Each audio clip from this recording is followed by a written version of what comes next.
Charles II brought many things into English life: theatre, horse racing, parties, immorality, drunkenness, mistresses, a royal string of illegitimate children, and, perhaps less well-known, touching the diseased. The King's touching ceremonies are featured in a new exhibition opening on Friday at the Queen's Gallery in Buckingham Palace. The show, with paintings, drawings, tapestries and objects, explores Charles's colourful reign and restoration in 1660 after the sober, fun-free years of Oliver Cromwell's Commonwealth government. Of the ceremonies Charles revived, the curing of the King's evil was one of the most important. It was a way of him being visible and being shown to the people, said Lauren Porter, curator of works on paper at the Royal Collection. It was very popular. It is a real sign of the power of the monarchy being shown to a wide number of people. The King's evil was scrofula, a swelling of the lymph nodes in the neck caused by tuberculosis. Since the Middle Ages it was believed that a touch from royalty could heal the problem, hence the importance of reviving the ceremony. Its reintroduction was hugely popular. Porter said Charles had 7,000 people wanting to be touched in the first year, and over the course of his reign he touched 96,796 scrofula sufferers. That is more, the exhibition reveals, than any other British monarch, and was almost 2% of the population.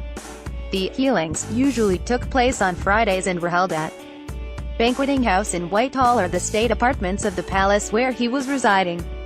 Admissions were limited to 200 at a time, and not just anyone could turn up.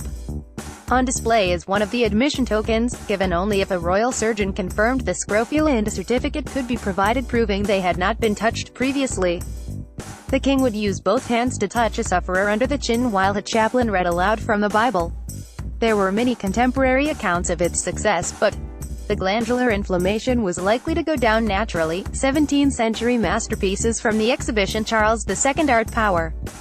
Photograph Toby Melville. Reuters. The Charles II exhibition is a companion to what will be a landmark Charles I exhibition opening at the Royal Academy of Arts in January.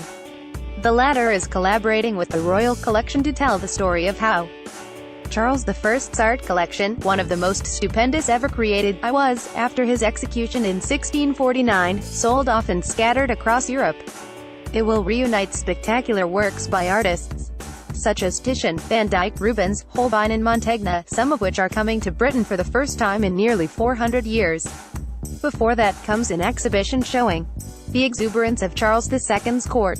The lead curator, Rufus Bird, said, "Suddenly there is this re-establishment of life and color and excitement and theater and luxury and all sorts of magnificence which you associate with princely European court culture in the 17th century, and Charles II embraced that enthusiastically." It explores the traditional view of Charles II as the merry monarch, his love of sex, pleasure and parties, as well as his patronage of the theatre, horse racing and yachting, all part of a concerted attempt to win the support of the country. Charles II Art Power is at the Queen's Gallery, Buckingham Palace, the 8th of December to the 13th of May.